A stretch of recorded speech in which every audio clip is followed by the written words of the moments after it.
शांताकारं भुजगशयनं पद्मनाभं सुरेशं विश्वाधारं गगनसदृशं मेघवर्णं शुभांगं लक्ष्मीकान्तं कमलनयनं योगिबिर्धानगम्यं वंदे विष्णुं भवभयहरं सर्वलोकैकनाथं। जय श्री हरि विष्णु, जय श्री राधे कृष्ण। आप सभी का आपके अपने YouTube channel B K Mishra present में बहुत बहुत स्वागत है। आइए आज आप सब सुनेंगे वैशाख मास कृष्ण पक्ष की वरुथिनी एकादशी व्रत की कथा।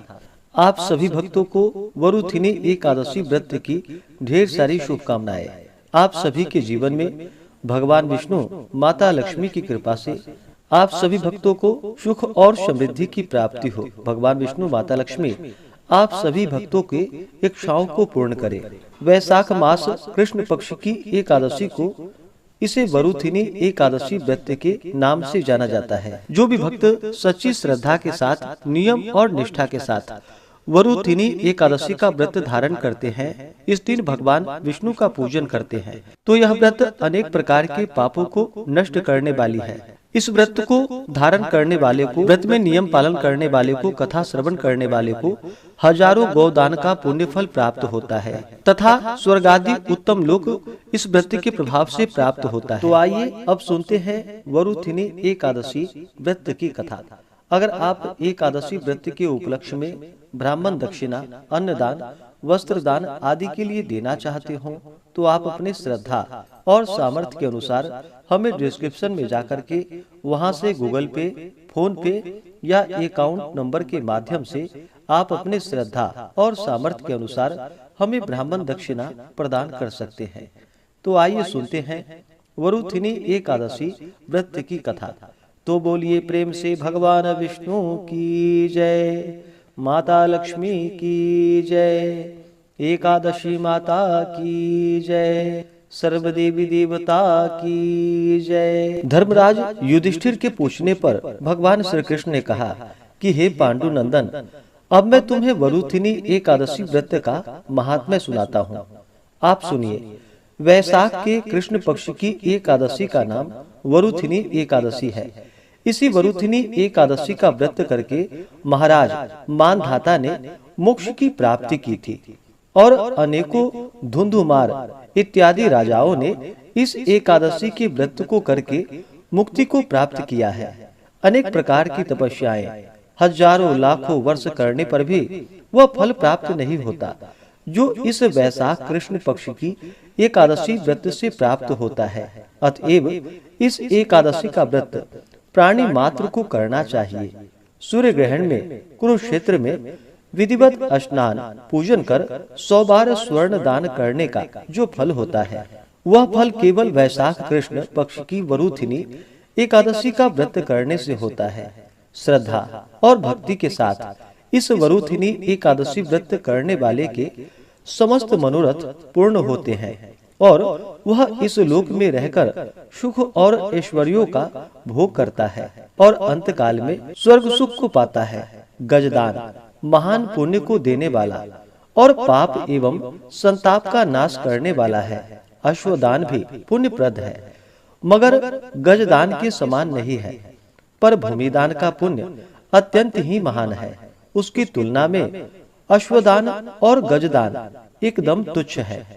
भूमिदान से भी अधिक पुण्य फल तिलदान में है और तिलदान से अधिक हेम यानी कि स्वर्ण दान में है और स्वर्ण दान से भी अधिक पुण्य अन्नदान में है। अन्नदान महान और अक्षय फलों को देने वाला है। इसके समान पुण्य संचय करने वाला अन्य कोई दान नहीं। यद्यपि भूमि ही माता स्वरूप है, यही सब पदार्थों को उत्पन्न कर जगत का पालन करती है और यही देवता, दैत्य, यक्ष, गंधर्व एवं मनुष्यों को पालने वाली है। तथापि इससे भी अधिक और महान पुण्य अन्नदान में है, क्योंकि इससे भूखी आत्मा संतुष्ट हो आशीर्वाद देती है।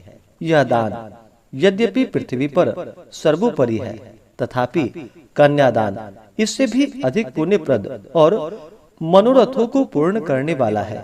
मगर अन्नदान और कन्यादान से भी श्रेष्ठ विद्यादान है।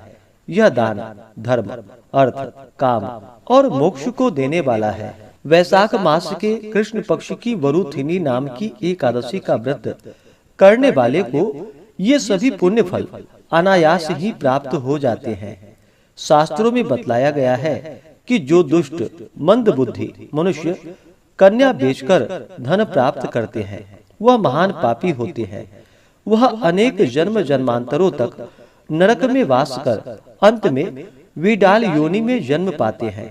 इसके विपरीत जो कोई कन्या को वस्त्र एवं अलंकारों से संयुक्त कर श्रद्धा पूर्वक दान देते हैं उनके पुण्य फल का वर्णन शेष, शारदा और भगवान शंकर भी नहीं कर सकते।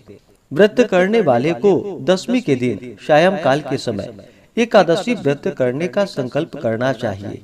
संकल्प करने के पश्चात कांसे के पात्र में भोजन नहीं करना चाहिए।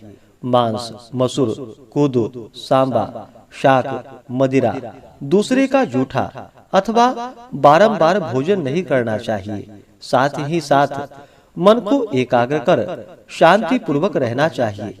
एकादशी के दिन प्रातः काल नित्य कर्मों से निवृत्त हो स्नान कर भगवान का पूजन एवं भजन करना चाहिए। किसी प्रकार के बुरे भावों को मन में न आने देना चाहिए, जैसे कुत्सित कार्य, जुआ, चोरी, झूठ बोलना तथा मैथुन इत्यादि नहीं करना चाहिए। शांति से सात्विक बुद्धि धारण कर भगवान का भजन करना चाहिए।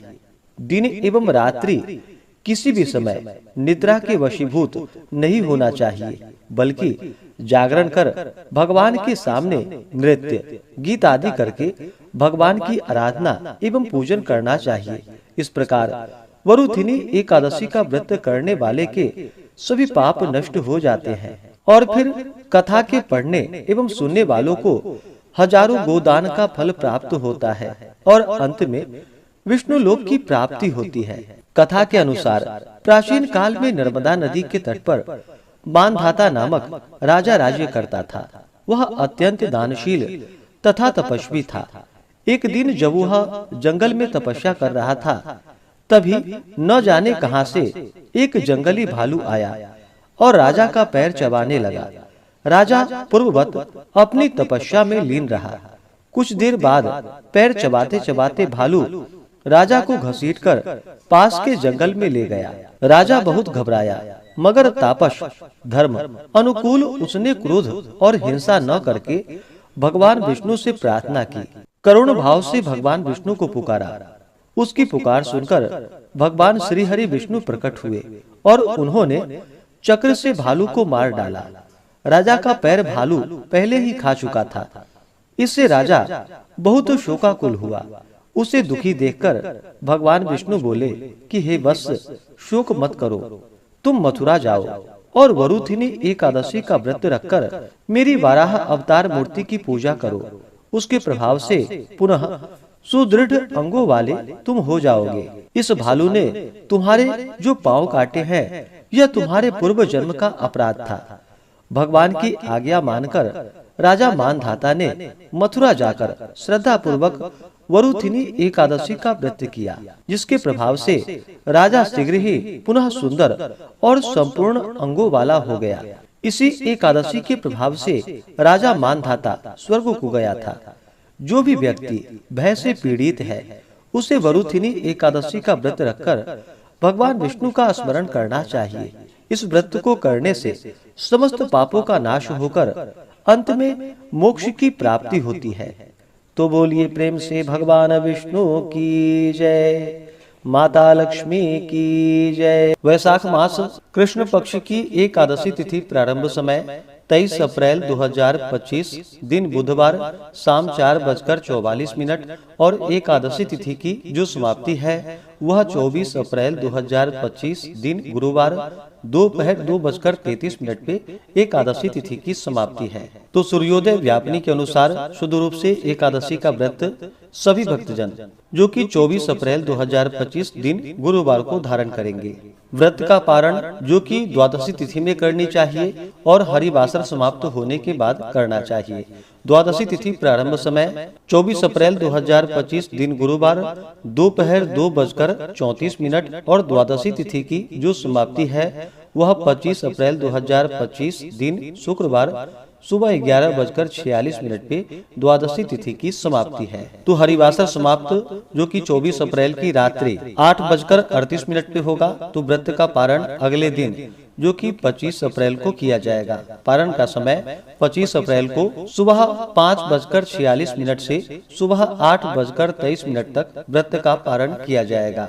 वरुथिनी एकादशी व्रत का पारण कुशोदकेन पारणम यानी कि कुशा के जल से इस व्रत का पारण है।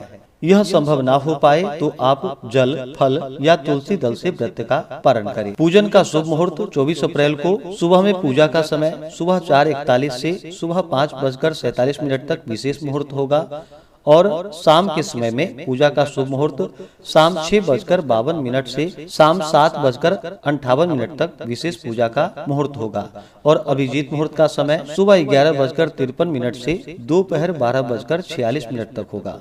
राहु काल का समय 24 अप्रैल को दोपहर 1:33 से दोपहर 3:10 तक होगा। राहु काल समय के दौरान कोई भी शुभ कार्य या नया कार्य नहीं करना चाहिए, इस बात का ध्यान रखें। और 25 अप्रैल को राहु काल का समय सुबह 10:18 से सुबह 11:56 तक होगा।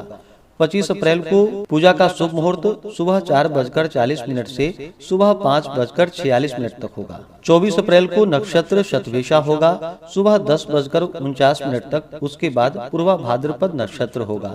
योग ब्रह्मा होगा दोपहर 3:56 तक। उसके बाद इंद्र योग होगा। तो आशा करता हूँ कि यह जानकारी आपको अच्छा लगा हो। इसी प्रकार से ज्ञानवर्धक जानकारियाँ प्राप्त करते रहने के लिए, व्रत पूजा के बारे में जानने के लिए, कथा को सुनने के लिए चैनल पे अगर आप पहली बार आए हैं तो चैनल को लाल बटन दबा करके सब्सक्राइब करें, साथ में बेल आइकन घंटी को दबाएं ताकि आने वाली वीडियो का नोटिफिकेशन आपको समय से मिलता रहे।